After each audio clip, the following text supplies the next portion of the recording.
And welcome everyone. Thank you so much for taking the time to be here with us on a Saturday. My name is Meenakshi Iyer, and I'm the founder and principal of North Star Solutions and Services, which is a future of work-oriented coaching, consulting, and training practice. I'm physically located in Ashburn, Virginia, in the United States on the East Coast. And I'm a personal agility and self-leadership coach. And today I have the privilege of hosting this special Earth Day virtual coffee alongside Sudha Krishnan, who is an ICF certified coach based in Hyderabad, India. And we have an exciting lineup today for our conversation.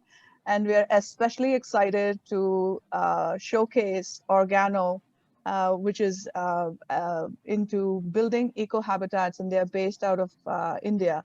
And more to come on Organo. And we have Nagesh Batula and Rakesh Koti from Organo here with us today to talk more about what Organo is all about and how it all fits in.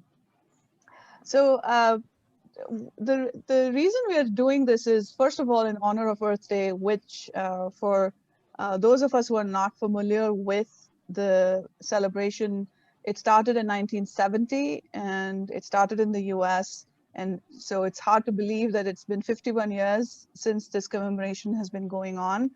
And yet there's so much work to be done. And today our goal is really to, within the four of us, Sudha, Nagesh, Rakesh, and myself, we are a combination of entrepreneurs and coaches, and we all practice systems thinking and planet first thinking in our own ways. And today our goal is really to understand what planet first thinking is all about, what systems thinking is all about, and how can businesses really do good while doing well? And how can coaching support in setting intention and building accountability in this process? And towards the end, the second half of this virtual coffee is dedicated to showcasing Organo and the work that they do in building eco-habitats that celebrate living, and how they have been successful in achieving the goal of triple bottom line, which is people, planet, and profits. Okay, so with that intention, once again, thank you and welcome. And before we get started, I just wanted to take a minute to acknowledge the one and only planet that we have. There is no plan B. This is our only home. So what is it that we can do to preserve our planet? And, you know, I remember reading this somewhere that we have inherited whatever we have. It's not that we have inherited it from our ancestors. We have borrowed it from our future generations. And with that intention, I want to acknowledge the privilege that all of us have to live on this planet. I also want to take this opportunity to acknowledge my own ancestors from my home country, India, and those of this land in the US, which is now my home. My deep acknowledgement and sincere appreciation, along with all the other species that inhabit this planet and that we share this planet with, which sometimes we tend to forget. And our intention today is really to start thinking about ourselves as one of the species on this planet, and what is it that we can do to ensure that the future generations of all species continue to be able to inhabit this planet and not just survive, but really thrive. So we wanted to sort of get our thoughts oriented by, we have this really impactful visual, a couple of visuals that we wanted to share. And by the way, I forgot, before that, I also wanted to say special thanks to the Climate Coaching Alliance. And for those of you who are not familiar with them, please do look them up. It was born in 2019 as a response to the feedback from the Earth that not all is well, and there is a huge climate and ecological emergency. And they've been, I've attended their live events. It's absolutely insightful, informative, and inspirational. And they've been kind enough to also list our event on their website. So huge thanks to the Climate Coaching Alliance for their support in making this happen. And this is the couple of visuals that Sudha and I wanted to share with you and ask this question and to set the context. How do you see yourself? How do each of us see ourselves in the context of this planet? And I want us to reflect on this. And if you have something to share, please feel free to do so in the chat window as to how we see ourselves in the context of this planet. And this is a question we'll come back to at the end of this virtual coffee session today. And just wanted to get us started with that.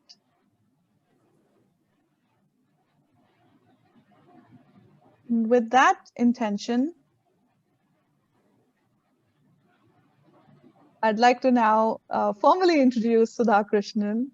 Like I said earlier, Sudha has worn many caps in her illustrious career, and one of which has been an entrepreneur in a very unique space as the co-founder of Dialogue in the Dark in the India market. And I'm sure Sudha will allude to that in her conversations today as well.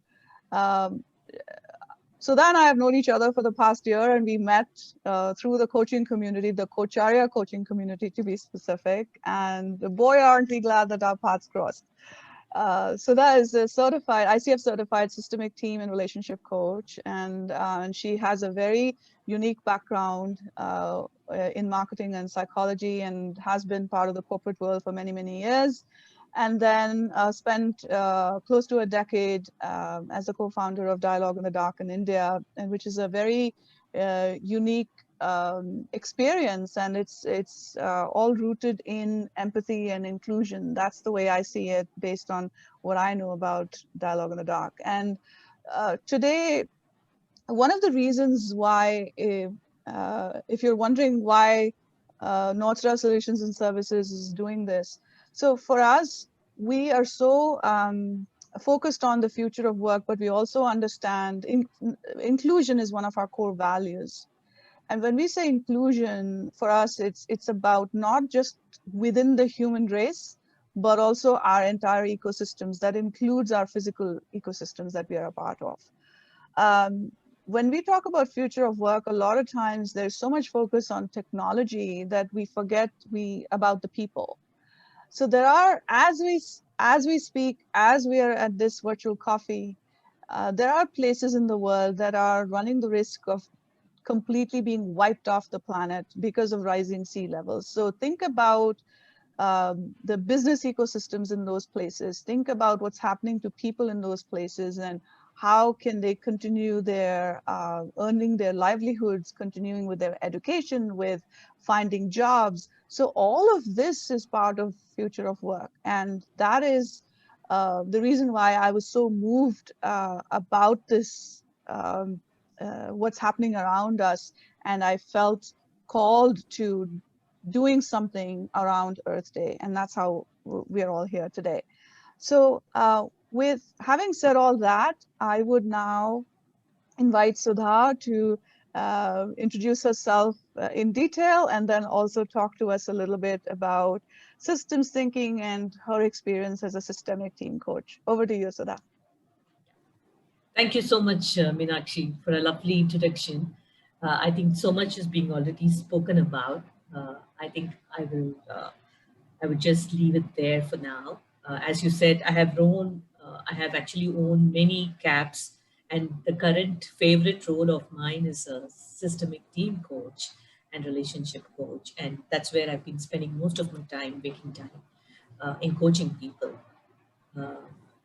So thanks for inviting me to share my views on this exciting topic on the eve of Earth Day. So I think systems thinking If I need to explain it in a very simple form, it's all about understanding the interconnectedness or the interdependence of all the systems. And one may ask, what is a system? It's nothing but a set of parts connected to one another to achieve a certain goal.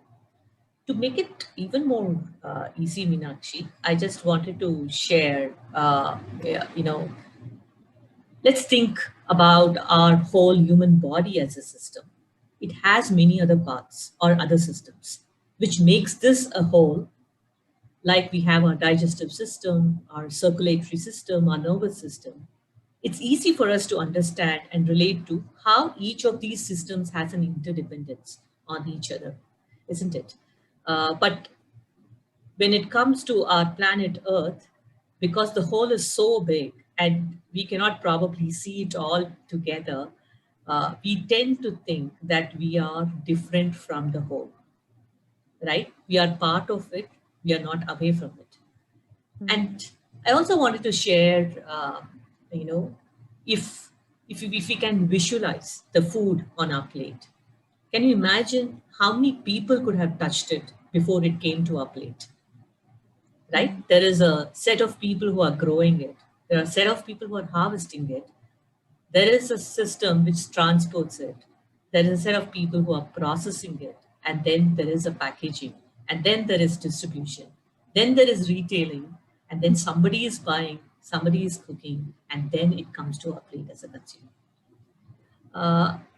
I'm explaining this in detail so we can just zoom out of our super focused narrow vision to understand the interconnectedness of the world and the systems we live in. I think it will be a good idea if we can play the video to understand how isolated actions of individuals can impact different parts of the system. This video is based on a real-time incident in the year 1950. I think it's quite self-explanatory. Would it be possible to play it now, Meenakshi? Absolutely. Give me 1 second.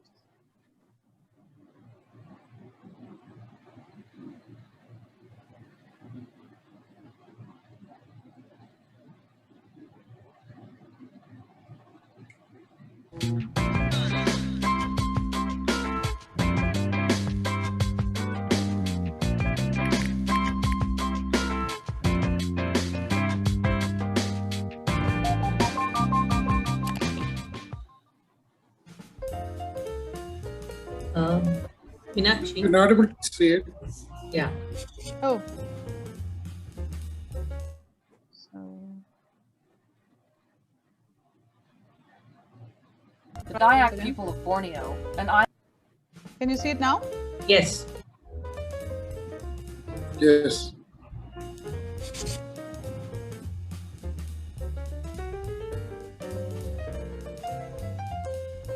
In the 1950s, the Dayak people of Borneo, an island in Southeast Asia, were suffering from an outbreak of malaria, so they called the World Health Organization for help. The World Health Organization had a ready-made solution, which was to spray copious amounts of DDT around the island. With the application of DDT, the mosquitoes that carried the malaria were knocked down, and so was the malaria. There were some interesting side effects, though. The first was that the roofs of people's houses began to collapse on their heads. Turns out the DDT not only killed off the malaria-carrying mosquitoes, but it also killed a species of parasitic wasp that had controlled a population of thatch-eating caterpillars.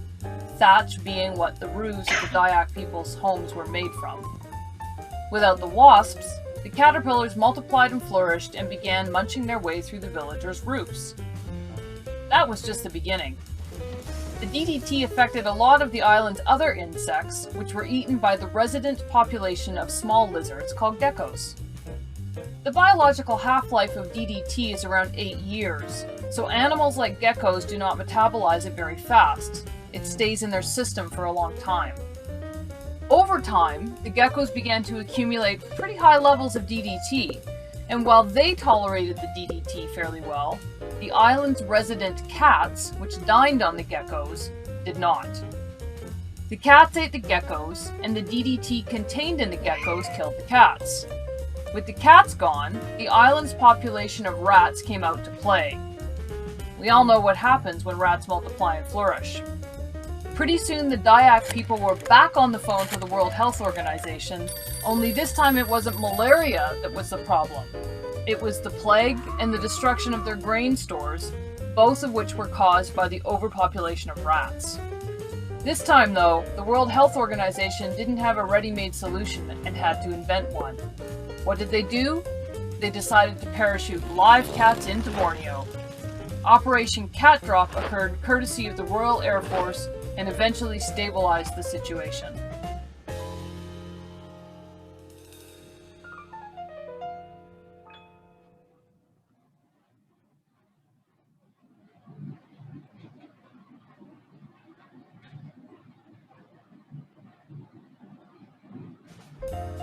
If you enjoyed this video, please subscribe and consider becoming a patron by making.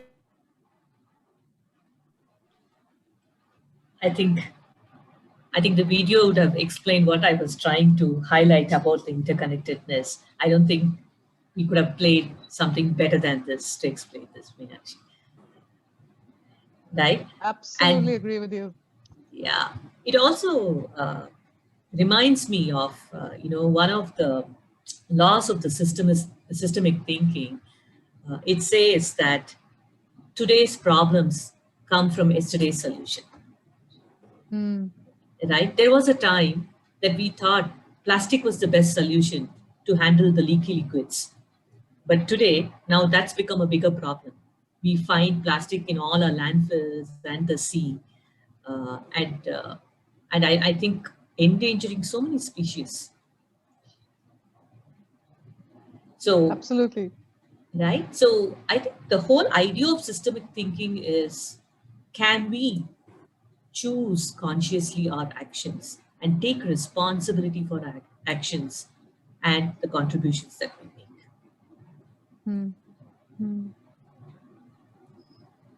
You've given us a lot to think about there, and it also really flows well into one of the topics that we'll get into in a minute, is around how coaching can support this whole exercise in becoming intentional and developing that sense of systems thinking.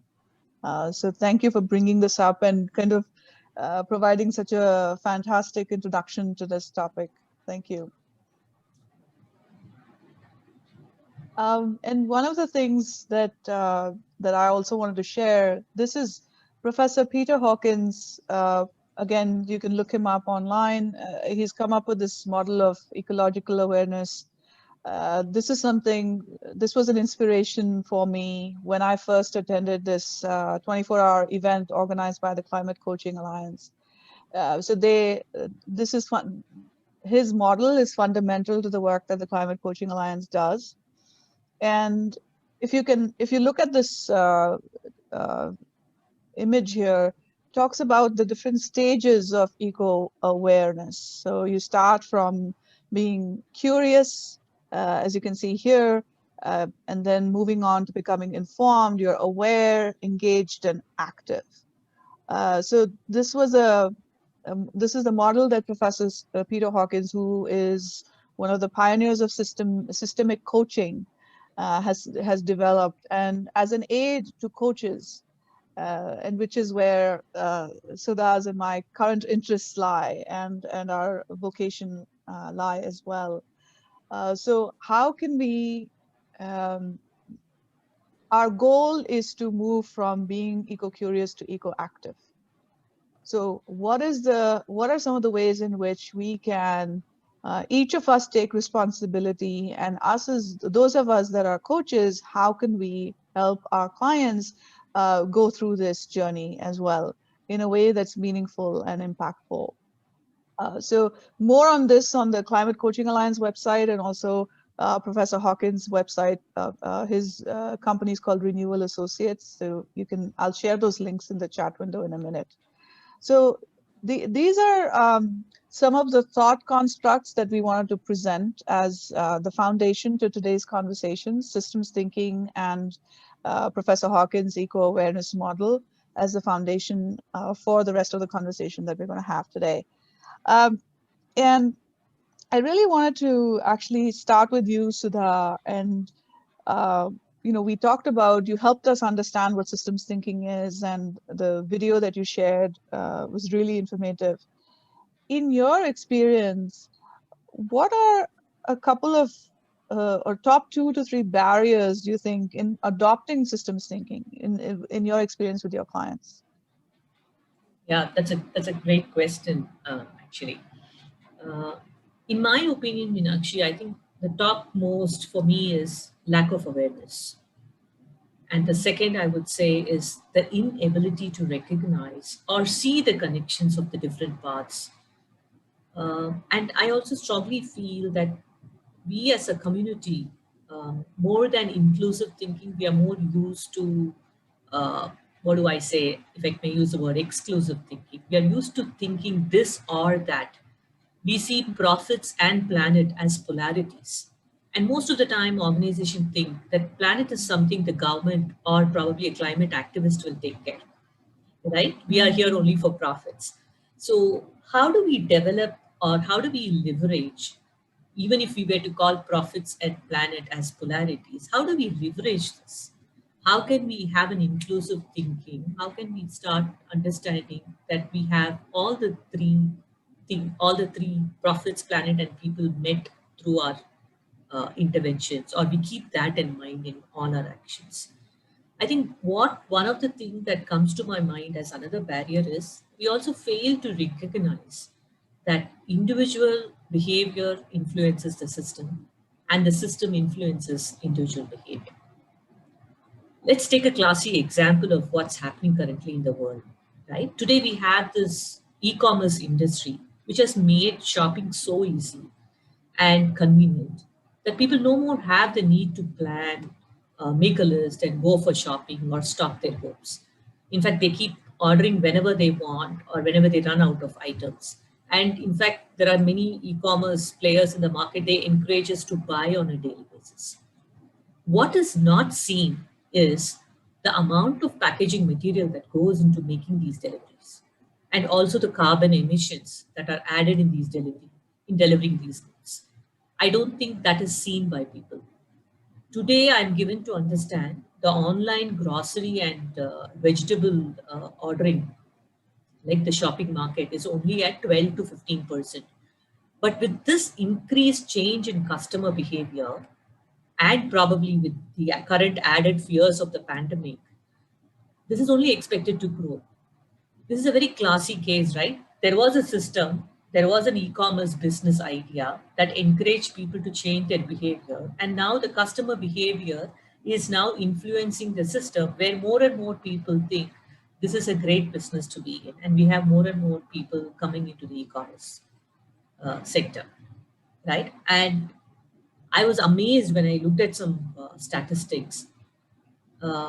Amazon, one of the strongest players in most part of the world, in US alone, in the United States alone, they actually deliver 165 billion packages in a year.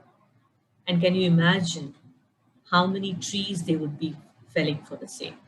I'm given to understand it's almost 1 billion trees that they fell every year. Right? So I think what's happening is questions at an appropriate time needs to be asked. Another classic example, I think Coke, a favorite drink of most of us, right? 35 liters of water is used to just produce half a liter of Coke. I'm talking about all the ingredients that go into making it. And today, 40% of the plastic recovered from the sea belongs to Coke. So my thing is, one is lack of awareness. The other thing is inability to see the connections and not recognizing or able to visualize how our actions can have a long-term impact on our stakeholders. When I mean stakeholders, it's just not necessarily your shareholders and your employees.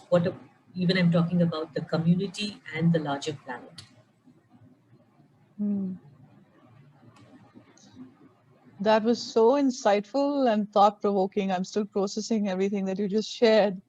Uh, I know we've had some conversations around this. Despite that, hearing this and then just thinking about it from especially what you pointed out in terms of the inability to see the big picture and connect the dots, and then lack of awareness around thinking about how our actions will affect others, not just now, but for years to come, right? Yes. Right. And so this reminded me of one of the things that Professor Hawkins talks about is, he says, just imagine if we could all put an empty chair in every boardroom in the world where decisions are made, where businesses make decisions.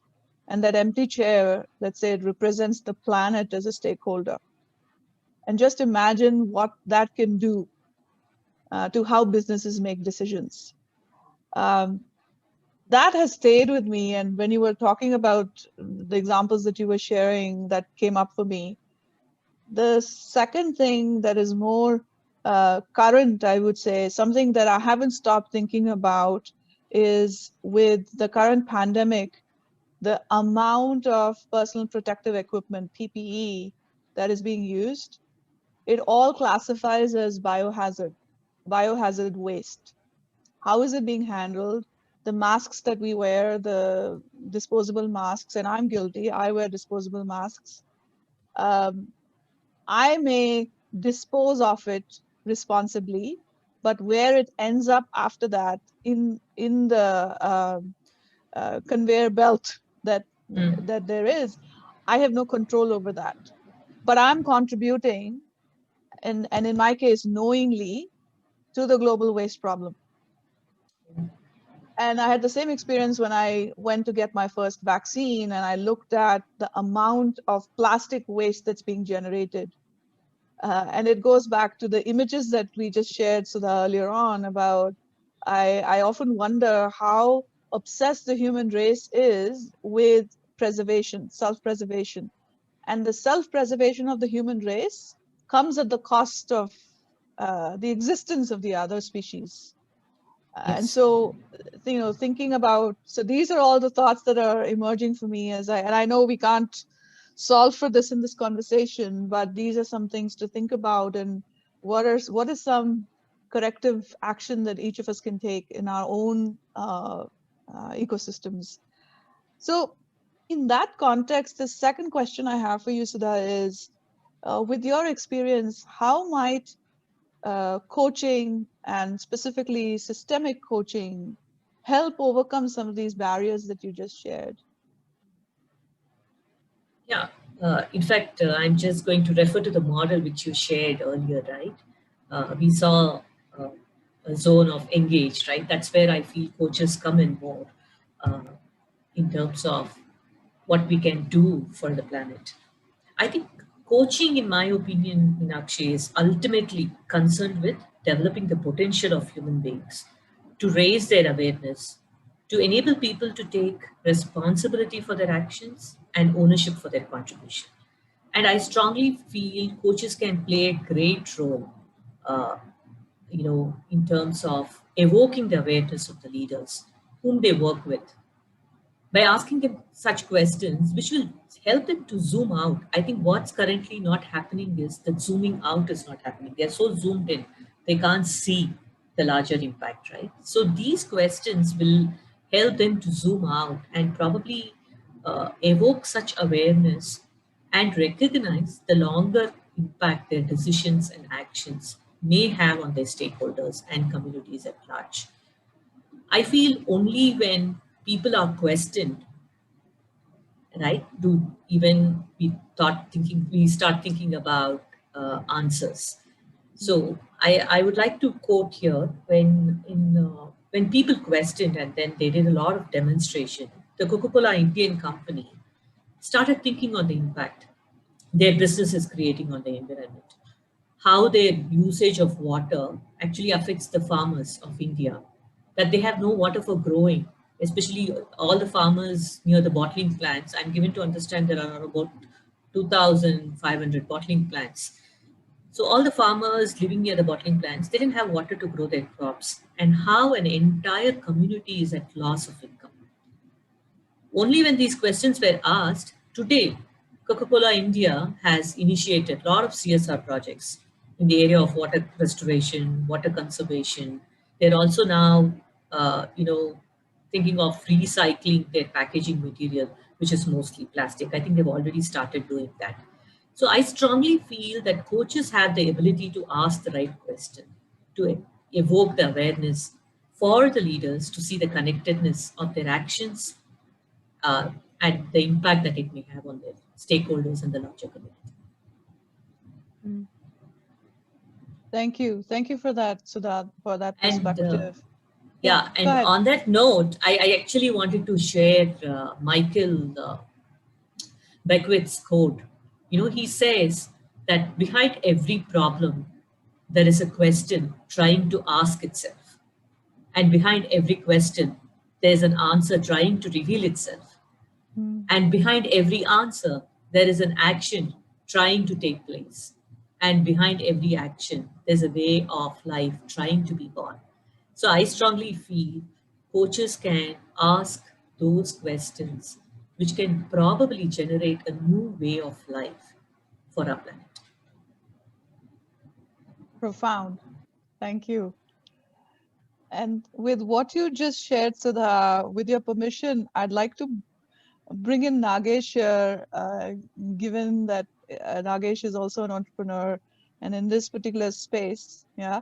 So Nagesh, without giving away too much right now about Organo, what is coming up for you in response to what Sudha just shared about the role coaches can play in advancing planet first thinking?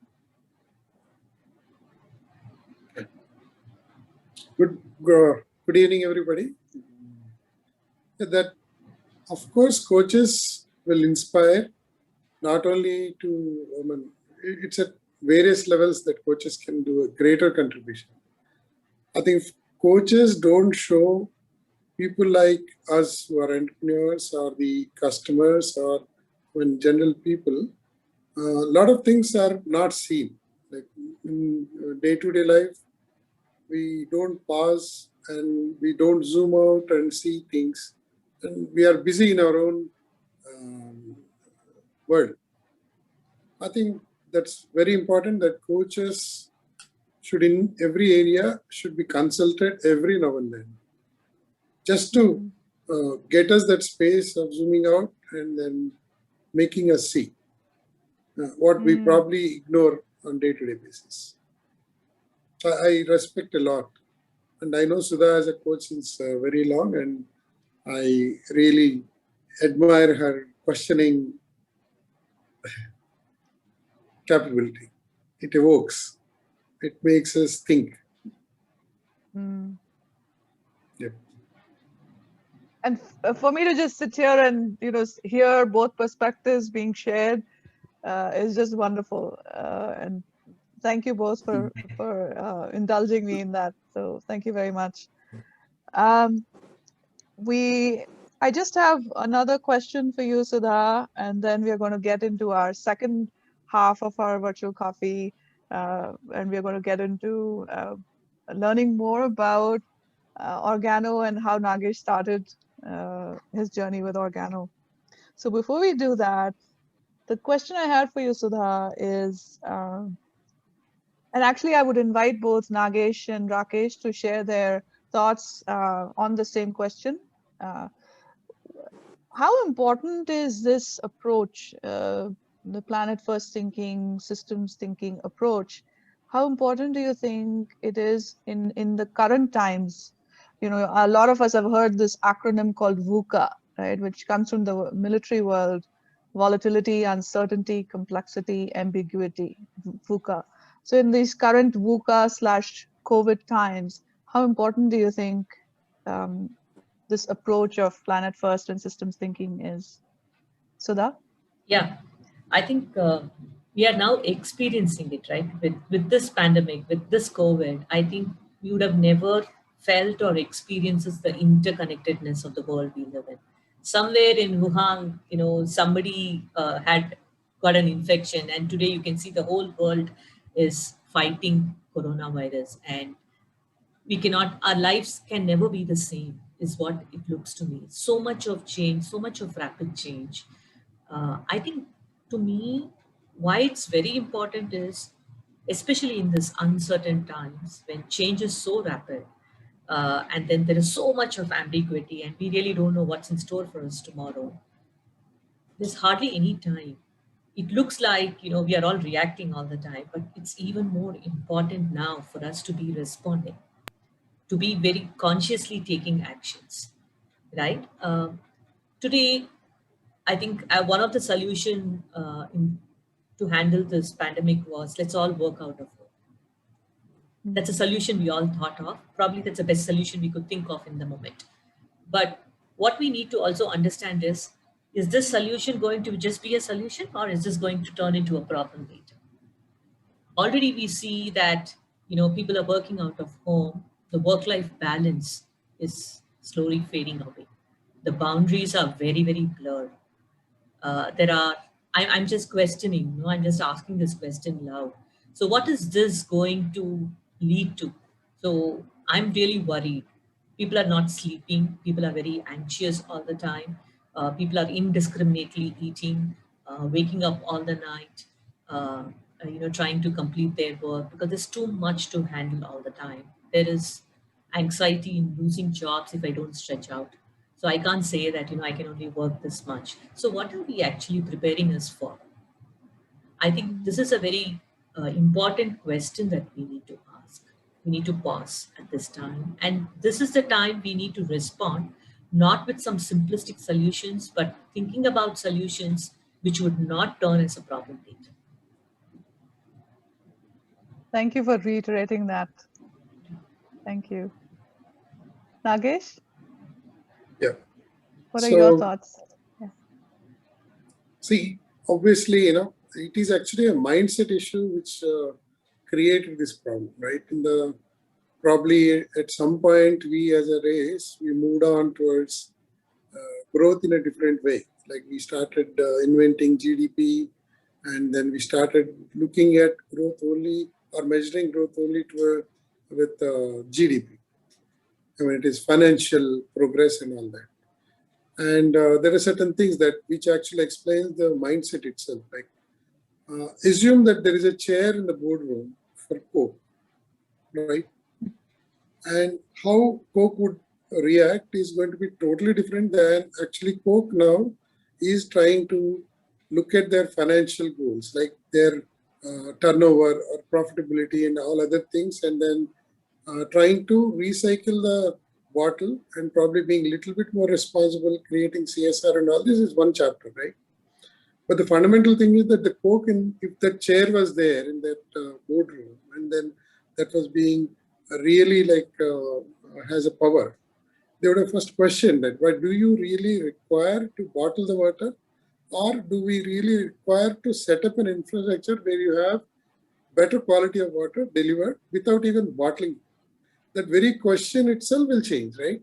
Like coaches like Sudha should, eventually might question people like us, entrepreneurs like us, and then bring that awareness.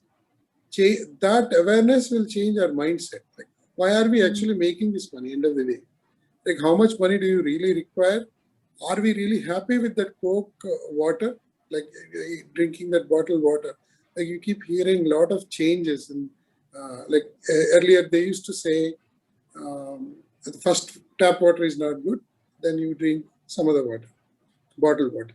And the bottled water now they say RO water is not good because it actually demineralizes the water, and then you have to add some other components and then drink that water. And these are all like manufactured.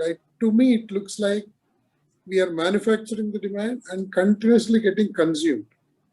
The mindset of the fundamental mindset of being growth focused and being consumerist, that itself has a bigger issue. I think that is where the problem lies. And it's actually, even if we are being selfish as a human race, if we want ourselves to really survive, like if I want to see 10th generation of my own family, right? I that is my selfish interest. To achieve that selfish interest, I should relook at how I'm actually aspiring to live here, right? I need all this ecosystem. I need all this balance, and I need this systems thinking that in first place. That's how I see it. It's a mindset which probably we need to change. Thank you. And I loved how what you shared in terms of the importance of systems thinking, and you raised a lot of valid issues of how needs are being generated, and then we're inventing manufacturing processes to take care of those manufactured needs, and how you talked about how systems thinking can help us, and planet first thinking can help us with that mindset shift, and really question the purpose or the reason why we started doing all this in the first place. That's very, very insightful. Thank you. Rakesh, would you like to add anything? Yeah, go ahead, Sudha. No, if I may add, listening to Nagesh, it just, when he said, manufacturing the needs, it actually sounded to me, okay, are we now manufacturing the solutions, or actually we are manufacturing the future problems? Correct. Good point. Good point. Yeah. Yeah. I think if I'm allowed, I would like to give a small personal experience that I have. Usually am I allowed? Let me. Please go ahead. Yes. See, I live me, my wife, and 2 children is what is our family primarily. Which is, of course, a small family. Since beginning, my wife chosen to be housewife. She doesn't earn any money, right? I earn for the entire family. Now, if you see, like whatever little bit money that we have, but my wife chooses to actually contribute in her own way. Like she's actually cooking for me. She will not allow us to hire a cook. She will not allow us to wash or have a maid for washing clothes. She would love to do gardening. She would love to grow her own vegetables wherever it is. Like whether when we were a small apartment or now we are in an independent house where we have our own garden, vegetables that she grows. And there are so many things that as a domestic, as a housewife, she does, right? Now we can say that if she also studied, she finished her graduation, she would also have gone to a job and made some money, right? And if I say my net, what is my family earning? Probably it is only one single earning. But if you see, what is the happiness that actually we as a family that we have is my wife has a lot of time for kids, right? She's spending. She's actually having a lot of satisfaction that she's cooking for the family. And I have a lot of sense of security while going out of the house and leaving things to her, right? So now there is something called happiness coefficient versus the wealth that probably we together would have earned, right? So we actually forget about this contribution and go after that manufacturing itself, right? Getting succumbed to the marketing aspect, or what do you call it, manufactured lifestyle. Demand of, there's a lifestyle which is being marketed, right? There's a lifestyle which actually is projected everywhere, right? That's being simple gives you better happiness than actually trying to earn money and then you don't find time and then you actually leave it to servants and then whatever tuition teachers and all these teachers, our tuition teachers, kids to tuition teachers, and then going somewhere on weekends again, trying to do shopping and bring so many stuff into the house. This is all like increasing so much of net tension, right? It's so much of other baggage. That is probably another thing which we should look at. It's also a mindset. I'm not saying women should choose to be at home. They have to choose, not just women, everybody. there are certain things which actually bring us happiness that is not being focused. Mm. Yeah. Mm. I liked how you called out the role that choice plays in this and being intentional about making those Exactly. choices. That's what I'm hearing. And Correct. that's again very, very thought provoking. And there's a in just this less than an hour, everything that's been shared has at least left me with a lot to reflect on. So thank you all for that. And Rakesh, I'd like to bring you in. What are your thoughts on why planet Yeah. first and systems thinking are important? Yes, I was just thinking about that. So what I feel is self-preservation is probably the biggest motivator for everybody. Right? I have to preserve myself. I have to preserve my family. Right. So how do I do that?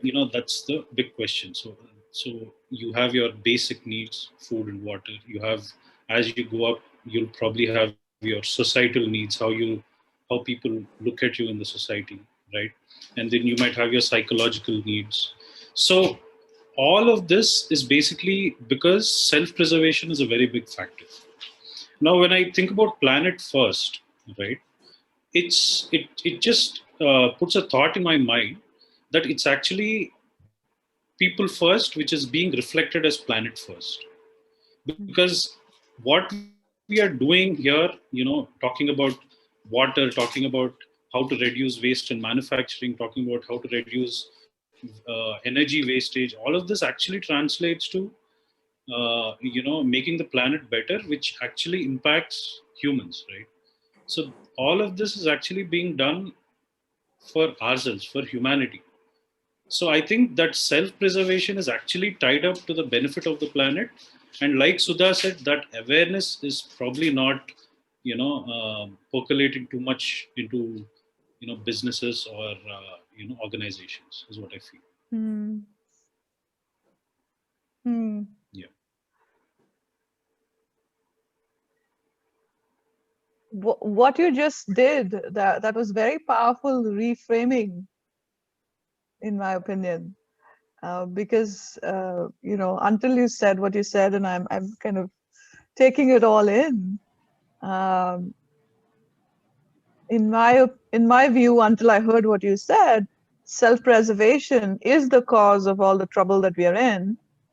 But I loved how you reframed that as the foundation for a possible solution as well. That was brilliant. Yeah. Thank you. Yeah, actually, there's a small addition that I would like to see. If we are really caring about self-preservation, which is our right as an animal, right? Our basic instinct is to preserve ourselves. That's how the nature is designed, right? Every species has to save itself, right? I mean, it has to preserve itself. If you go with the same instinct and then actually try to go much more selfish, right? If you want to be really selfish, you don't want this human race to be something like a dinosaur, what happened to dinosaur, or maybe so many species that are getting extincted, right? If you want to be really conscious about it, you have to definitely take planet health, other species health, the entire flora, fauna, and ecosystem, and everything, like what we breathe, what we drink, what we eat, everything has to be taken care. It's not just your land. It's not human beings' land. It's for everybody. Like I think one of the visuals suggests that, if you really care to survive, you need to respect everybody. You have to coexist. There's no question. There's no doubt about it. It's about now businesses or people wanting whether they want to be super selfish or just want to be selfish. If they're really super selfish and really self-centered, they should actually bother about planet, is how I look at it. If they really bother about their next generation, if they really bother with the grandchildren and some grandchildren, obviously they need to take care of this planet. If they're not aware, they're being foolish. I want everybody to be super selfish, actually. If you tell them not to be selfish, it's not against my nature, right? As a human being, I have to be selfish. Like if something is coming to kill me, I will attack it, or well, whatever I will do as an animal, I will do it, right? Yeah. I think that's a little bit addition to my colleague's version. Absolutely. You know what? That reminds me of this famous saying, right? Atmanastu kamaya sarvam priyam bhavati. You know, for the sake of, I think that's what I'm hearing both Rakesh and Nagesh talking about, right? For the sake of preserve, it's called Atmanastu kamaya sarvam priyam bhavati. Everything will look dear to me when I keep this self-preservation, the need of mind for this. Yes, yes. That was wonderful. And Sudha, what this brought up for me was the ancient African philosophy, which is also shared in the ancient Indian philosophy. In African philosophy, it's called Ubuntu. And it roughly translates to I am because we are, or I am because you are, one of the two. And that's the translation. And that's exactly what both of you have been sharing just now. And a little anecdote around that. There's a story that there was a little boy. There were kids playing, and someone kept a bunch of sweets under a tree and told this one boy, saying, "You can go run and grab as many as you want." And instead of the boy running by himself, he collected all the kids, and everybody went together to grab it. And the reason was that that's how they saw themselves being happy, because the whole point was, how can I be happy if my friends are not? And everybody needs to be happy, and the best way to do that is that everybody run together toward the tree. It doesn't matter if everybody gets just one sweet, but everybody is happy. And such simple joy in that, and what you just shared reminded me of that. So thank you so much. And with that, I'm going to actually pass it off to Sudha to walk us into the next segment, and I'm going to share my screen. Over to you, Sudha. Yes, I think it's high time, I feel, that we introduce Nagesh and Rakesh formally here. Yes. So Nagesh is the founder of Fountainhead Design and Organo Eco Habitats Private Limited. He's an established architect and entrepreneur. Nagesh now has taken up the job of architecting the future of humanity through creating and mainstreaming eco-habitats. As I know Nagesh, he's very passionate about what he does. And as I see him, if I'm allowed to say this, Nagesh, he eats, drinks, sleeps, dreams, and lives Organo, through which he wants to make a difference for the living system. So that's about Nagesh. And thank you. Yes. And it's my pleasure to also introduce Rakesh. Rakesh is the product guide and head of sustainability at Organo. After graduating from IIT Kharagpur, he completed his master's in energy systems from the University of Illinois, Urbana-Champaign. Rakesh also meets, according to me, the triple bottom line in his own way. I think by his sheer decision to join Organo, where he makes his money and he also cares for the people and planet around. So with that, I welcome both Rakesh and Nagesh formally into the second part of the conversation. Thank you so much. Thank you. So I'm all curious, Nagesh, and I'm sure the viewers also would be, to know and hear from you. What inspired you to start Organo? What inspired? I mean, come again? You to start Organo. So how much time do I have?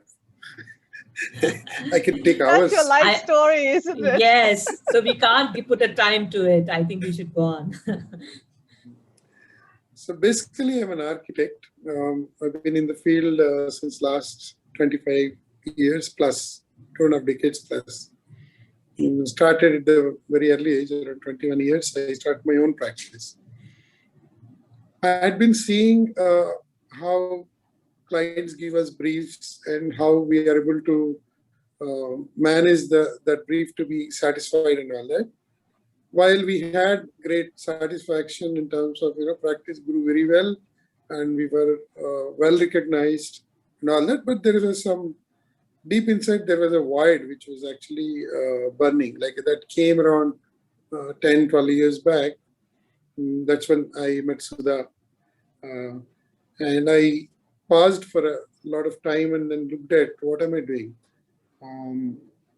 But fundamentally, I'm not, from the day one, I was very clear that my DNA level, I'm an architect. I can't think of anything else, right? I can't do something else for living. I can only do architecture. That's there. That clarity is there. There was no confusion at all.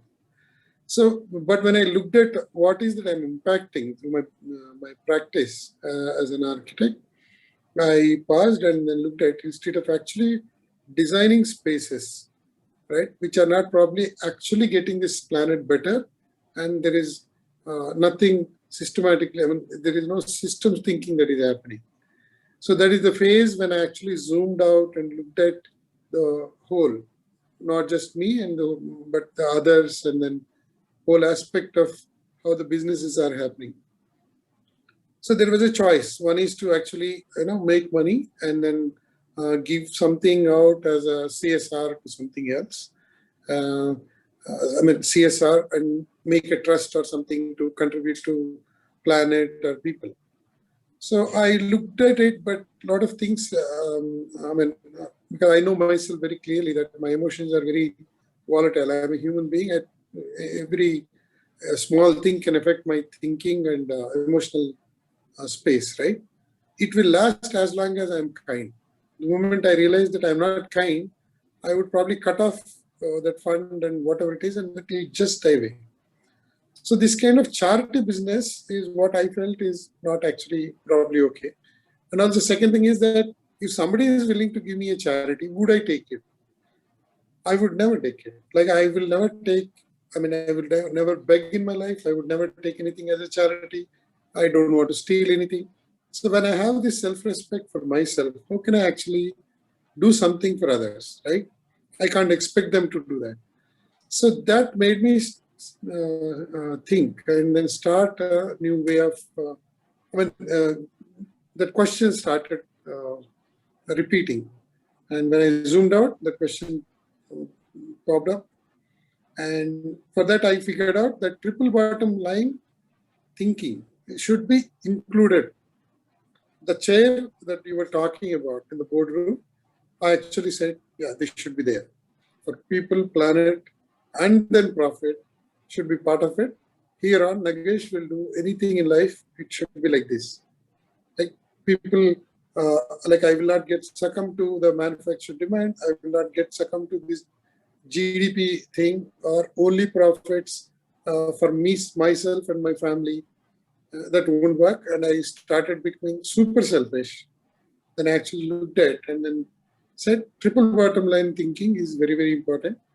And that's when it occurred that because I'm an architect, what if I start designing lifestyles, living systems that actually work well on a long term, and that is something which is actually a better, create an environment where the whole ecosystem also works.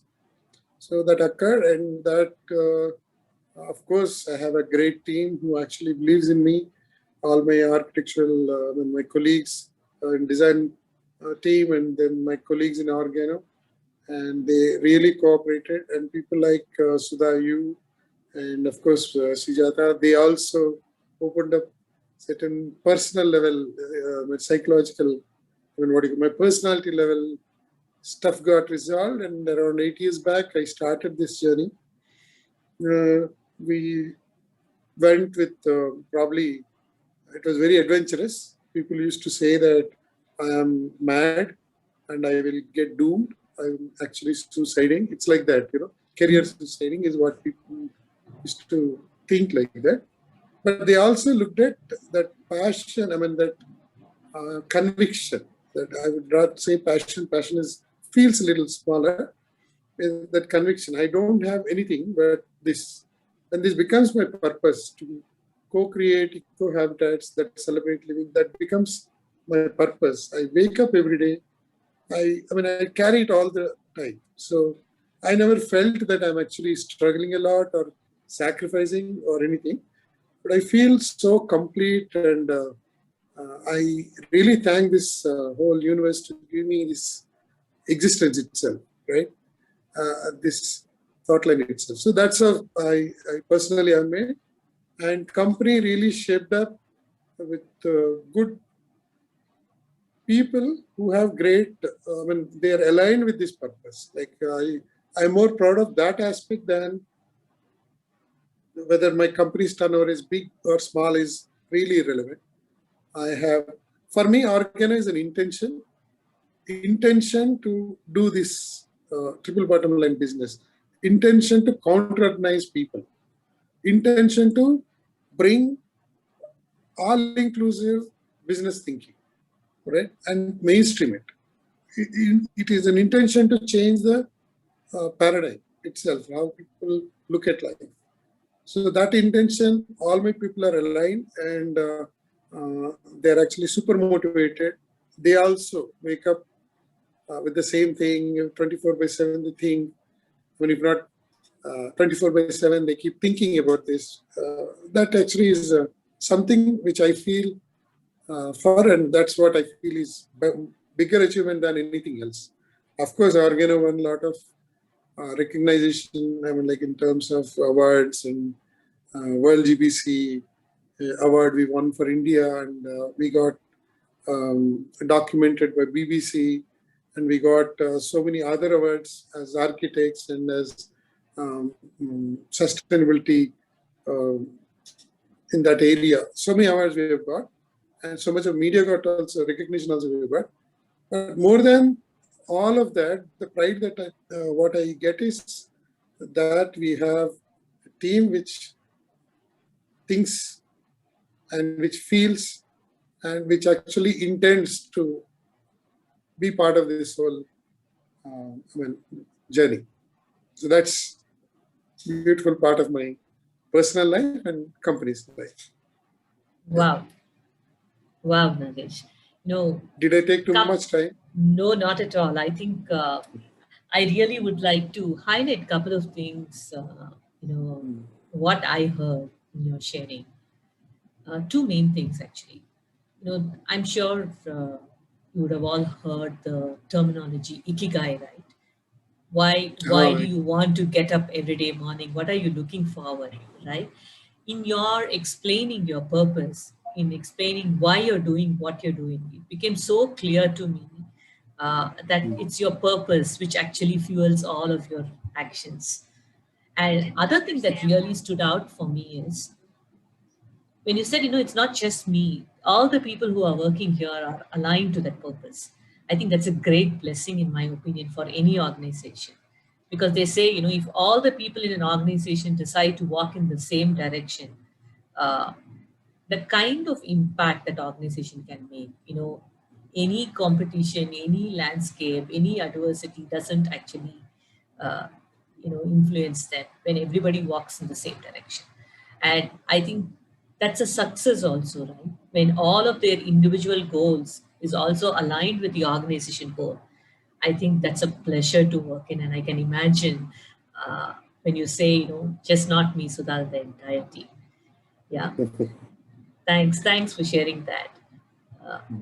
I'm just curious, me being an entrepreneur, being in the social space, I could very well relate when you said, when people called you mad or this is a suicide, I can understand, right? When the moment we stop thinking about profits or money, and when we think about the other two aspects, that's a normal response that we get from people.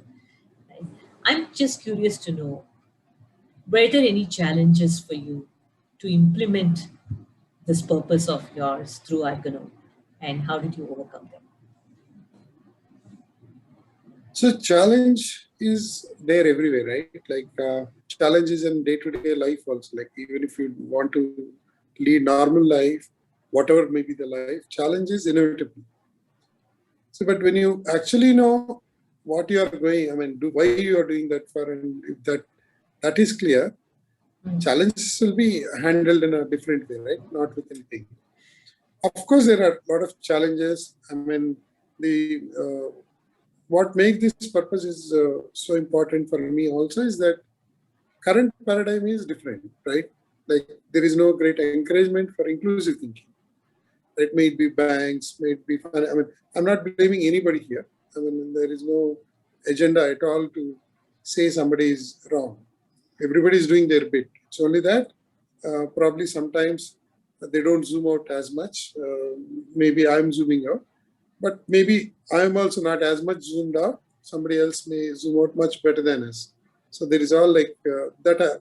I mean, if I leave that, challenges are there always, right? In terms of how current society recognizes this area of sustainability. Although there is enough funds and all those big things are being spoken about, renewable energy or water management or healthcare and education and so many other things. If somebody who is actually thinking that it should all be included in one living system, right? Banks and everybody will look at where is the precedence, right? That's the biggest challenge, right? Money is the biggest challenge. That's the medium of business, right? End of the day. So right from that. Otherwise, I didn't see any problem. Not much really, in terms of rules that are there. Other things which are based on general thing.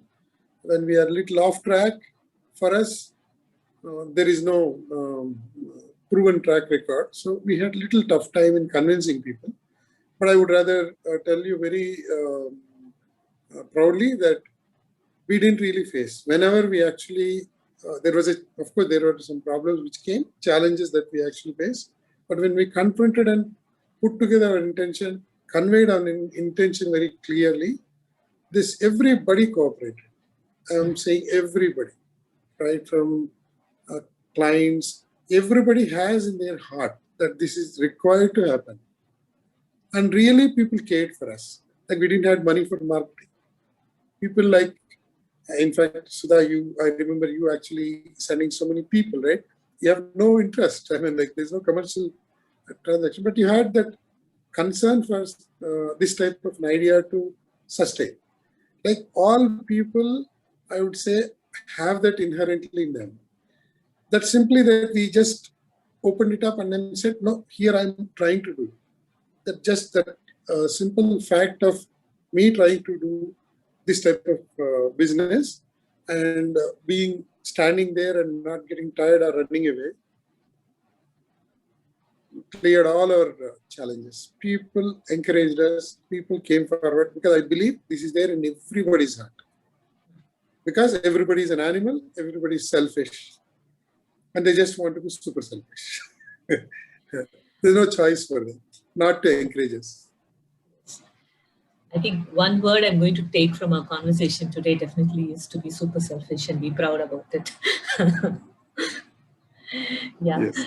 I just want to bring in Rakesh here. Rakesh, I'm just curious to know, because when I heard Nagesh saying that, though there were challenges, but when the purpose and when the intention came through, everybody were more than happy to be helping. I just want to hear your views on what's your perspective on your customers, the people who have probably been part of your eco-habitat. How has Organo influenced their behaviors? What have you witnessed?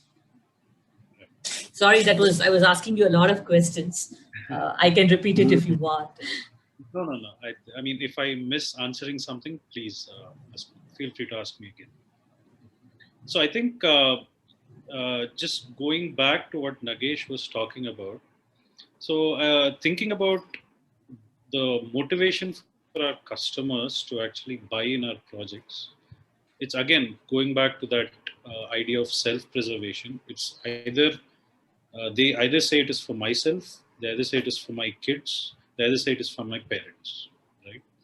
So that is their fundamental motivation, and then the rest follows. I want them to be healthy. I want them to, I want my children to witness organic farming or living in the nature, right? I want my parents to live happily when they retire, right? And then the next step is, while all this can also happen in other places, here in this community, I am also contributing to the environment. I'm also contributing to the social cause. So these are different levels of motivations that typically, our residents have. Right? It's not just one level. And we have a whole customer journey that we focus on, where they're getting to know about the product, they're getting to know about the lifestyle, they're getting to know about the community and how they're going to live there, and also they're celebrating the living after moving inside, right? So this is the customer journey that we have mapped out based on our experience, and at each and every step we try and analyze if what are the value takeaways. Are customers really getting what they've signed up for? So this process eventually leads to, or that is our aspiration. Maybe we've reached 70% or 60% in the final goal. But what we want our customers to be is, first of all, be successful. That's customer success is our main idea. I mean, that's our fundamental goal from which everything comes, right?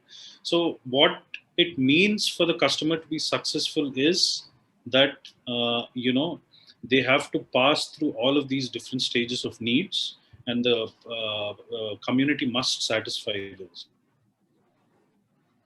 So that is, I think, from what our customers really look for in the project, and how they contribute. I mean, there are so many ways, right? We have people who want to contribute in farming. We have people who want to contribute in energy. We have people who want to take care of the cows. It's not that they are experts. Just like we are not experts in everything. But the way Organo deals with this is, we do workshops, right? We connect them to experts so that they can learn, right? Because sustainability is not something that you design and do. It's a long-term goal. It's what happens after handover of the project determines if the project is sustainable, not just how you design. So what happens after the project is handed over depends a lot on how sensitive or how like-minded people are that are coming into the community. So for that to happen, different people have different sensitivities.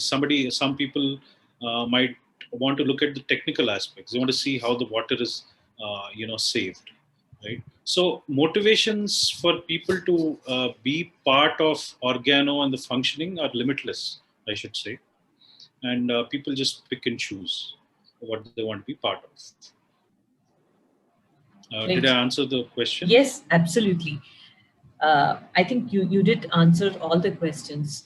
I'm also curious to know, have you witnessed any particular change in behavior because people are living in such kind of, eco-habitat, which is very different from living in other places? So I think the most, surprising and, wonderful thing that I have observed is the arguments that happen within the community. Right? It's always about how to make sustainability better, right?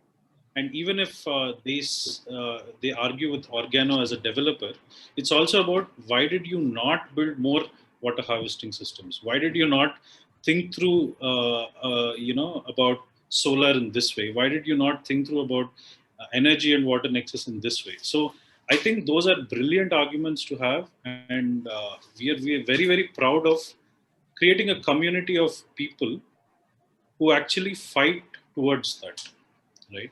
So I think that is one. And the next biggest thing that I've observed is in children, right? I've seen in our first project, children who are very introverted, and when they come into the community, they start going out, they start exploring nature, they play with the cows, right? And they become extroverted, right? So I've seen that journey happen in some children. It's wonderful to actually see children actually talk about farmers and different types of crops that they're growing. It's wonderful to actually see some children in the community do case studies about it and present it in their classes, right? This is, Saptapada, the seven strands of sustainability. This is how energy and water are related, right?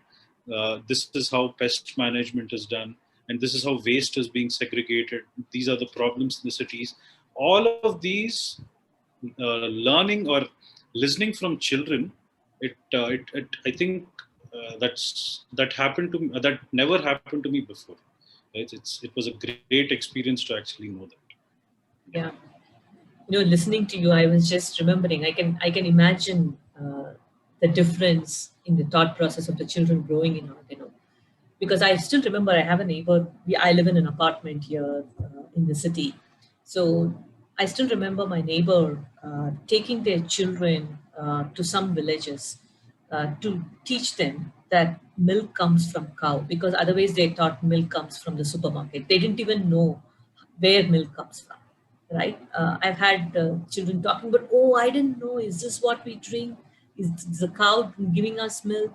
So I think we are so, when I was talking about the interconnectedness, I think in city today, we are so disconnected that especially the children growing in the urbanized environment, they don't have an opportunity to experience the interconnectedness, which probably our forefathers had, right? Our ancestors, they all lived in nature and they didn't have to go and learn about systems thinking.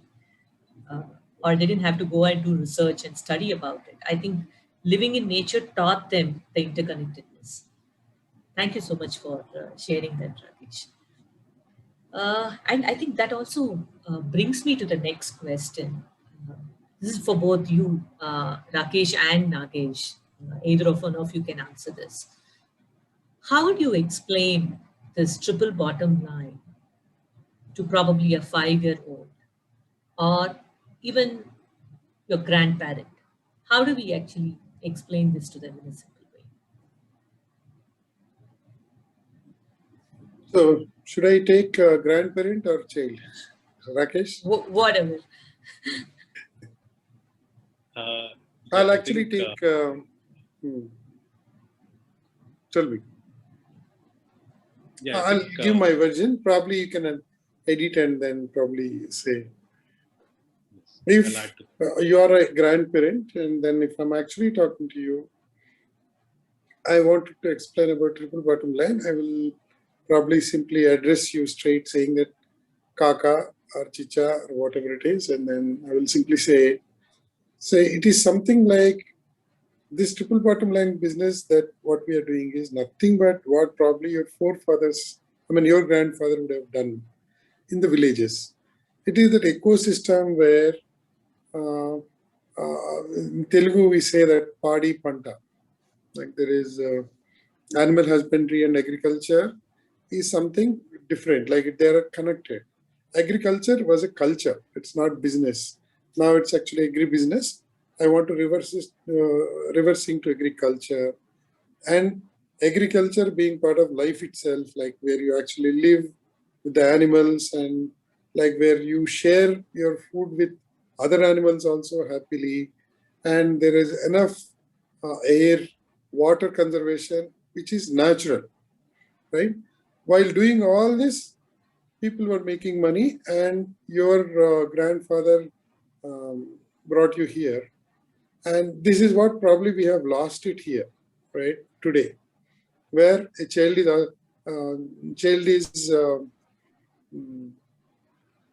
not knowing how cow looks like and what kind of trouble that cow goes through, or how a tomato is grown out of a tree and what is the kind of pest or a weed that actually that is going against and trying to get you the tomato.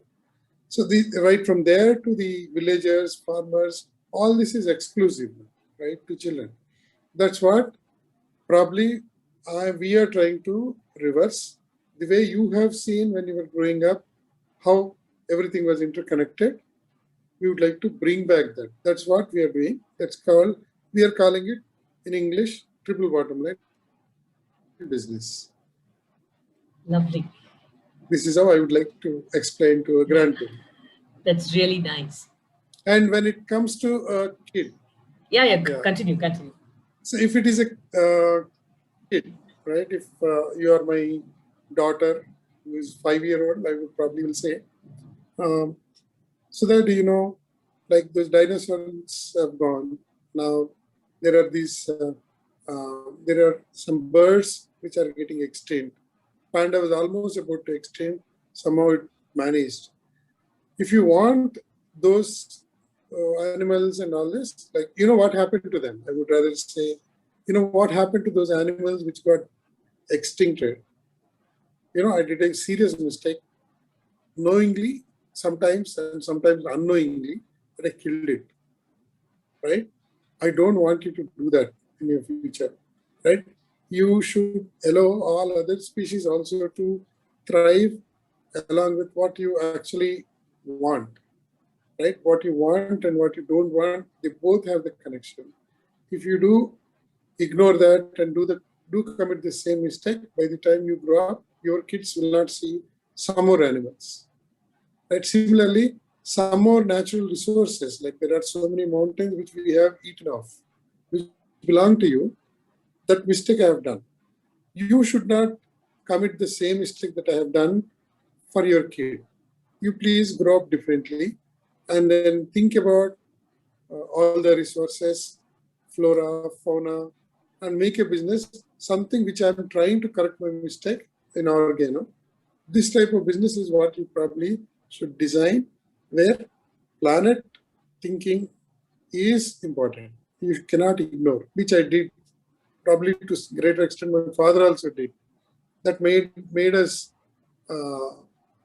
deplete so many resources for you and your grandchildren. That you should not do. I'm trying to reverse it. Please help me and make sure you think about demand reduction in every step that you do. Or do you really require that extra dress? Do you really require that extra box? Or do you really require that extra shoe? Everything is consuming. This I did not think when I was growing up. Because I was earning money, I thought I can buy 10 shirts, 15 shirts, or 100 shoes, right? I just went on accepting like whatever the advertisements are telling me, that this is the richness of life, this is betterment of the life, this is my prestige, this is my social identity. I went about and bought so many things. But you please don't do that. I consume too much. Please don't consume as much as I did. Leave something for your kids. Probably this would be the message. Lovely. I don't know, maybe I used too many words for a very 5-year-old Sudha. Yes. So you have to coach me there to make it really short and crisp. Yeah. I think I was the kid who listened to that a couple of years back. So I left everything in the US and I came back and joined. Yes, that's why I told you, you've already met the triple bottom line as an individual, right? By choosing where you work and who you work for. So that brings us to probably close to the end of our session. As always, me and Meenakshi, we believe in not finishing a session without talking about what actions can we take. So I request Nagesh or Rakesh to say, what's that one action that you're willing to commit, or what would you actually recommend for a layman to take, which can really go a great way in saving our planet? I would very strongly recommend, and I will also do, and then I will also recommend everybody that before they actually consume anything, they should actually look at it. Is it really required, and what is its end result, right? I mean, what is it? Can they omit that craving for that one small thing? It could be extra ice cream that I'm eating, or buying a bottle of water, bottled water. It could be buying some going to a shopping mall and doing certain things, or switching on AC while this meeting is going on, setting the temperature either to 24 or 26 or 19, whatever. Everything has a repercussion. Whatever we do, it has a repercussion on this whole planet, and that decides our existence on this planet. So just think once before you choose to consume anything in life. That would be my wonderful advice. Now you sound like a coach to me, Nagesh, right? Asking all the right questions. Why do you require this? What's the long-term impact of your actions? Wonderful, wonderful to know that, that such questions can actually be very, very powerful. Thank you so much. That's and what. now, yes. Thank you, teacher. And now I hand it over back to Meenakshi for doing the closing. Yeah, absolutely. And before we do that, I would also love to hear from Rakesh. What's the one thing that you would encourage our audience and viewers later on do? I think what Nagesh said is perfectly true. And I think we've come full circle back, right? So we've started off with that brilliant video where killing mosquitoes killed cats. Right? And that's how interconnected everything is. Now, it's really difficult for somebody to actually think through that chain before the event, when usually lessons are learned after. But what I really believe is, at least that first step, is it really necessary for me? I think that question, if we can think before doing anything, that one question might actually help, with that planet first thinking. Is Thank it really? you. And I think we should also ask you, right? What is your one suggestion? I mean, what one action that you are suggesting? Sudha, I think you should do, and then last probably will not leave Meenakshi ji also. Yeah, I think to me, I think one thing that me and in fact my husband Krishnan, all in our family we do is it's got a double benefit, I would say. Every time we actually go to an elevator or an escalator, we ask ourselves, can we not do it by walking? Right? Can I not actually save this one trip? Right? I know elevator really elevates you up, but how about, we can just get down on our own or get up on our own? How can we stop using unnecessary energy usage and also keep us fit in the process, right? So we always use staircase most of the time, at least up to 5 floors. That's a limit we have kept. You can just climb on one go. Cool. That's a good one. That not saves, energy, also burns some calories. Yes, absolutely. And keeps. Yes, absolutely. And also not take the car too often. We also encourage to go to the local kirana stores, like, the local grocery here, and encourage the local market here rather than going and standing in long queues of the supermarkets, taking your car out. We can get done everything in your local area. You don't really travel so much. Absolutely. Yes, Meenakshi ji. The one thing that we, my husband, have been successful in 2020, and we intend to carry on in 2021, and it's a byproduct of COVID and being in lockdown, is that my commitment for 2021 is to continue what we did in 2020, which is to only shop for groceries. So we haven't bought anything else, no clothing, no shoes, no nothing. It's only groceries and only, other things, only food. We've spent money only on food in the entire year of 2020, and we want to continue the same thing in 2021. In regards to clothes, I realize how much shopping I can do in my own closet. There's so much, and that's one thing.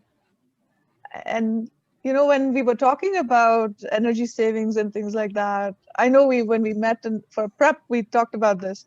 I do want to admit and call out the fact that we are doing this on video. We're talking about Earth Day and everything on a video conference call, and we're consuming a lot of energy right now. And this meeting, the fact that everybody has our video on has generated a huge carbon footprint. And I think the consolation for me and for all of us in this is that the conversation that we've had and the ideas that have been shared, the questions that have sparked so much more thought, such deep thought, I think in some way balances at least a portion of the carbon footprint. I hope it helps offset some of it. And that's another question that I want to leave everyone with is, when we talk about working from home and when we talk about remote work, one, only a few of us are privileged enough to do that.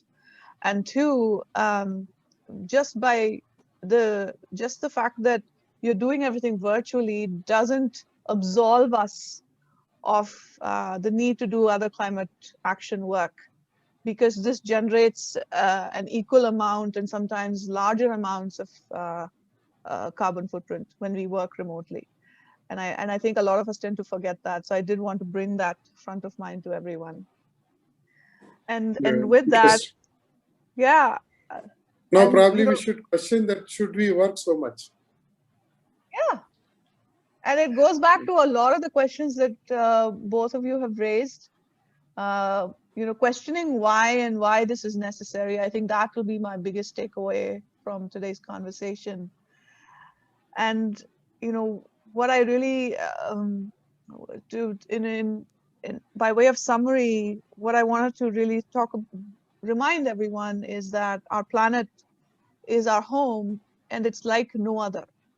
It has no parallels. It has no alternatives. Absolutely. And so, right. So what we have is all we have.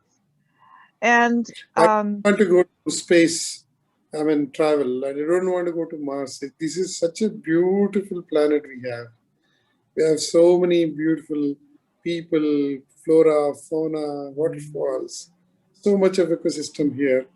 And there are some people who are very eagerly looking to go to Mars, find some solutions to evacuate this beautiful planet that we have, find some place there in space.